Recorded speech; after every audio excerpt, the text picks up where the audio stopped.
the role of 0 and 1. Let us look at the rational number -2/7 and 3/7. Now, let us see operation of 0 on both rational numbers.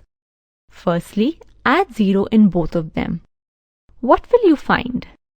Yes, we get the same result in both fractions. Addition of any rational number with 0 gives same rational number again. This is true for all rational numbers.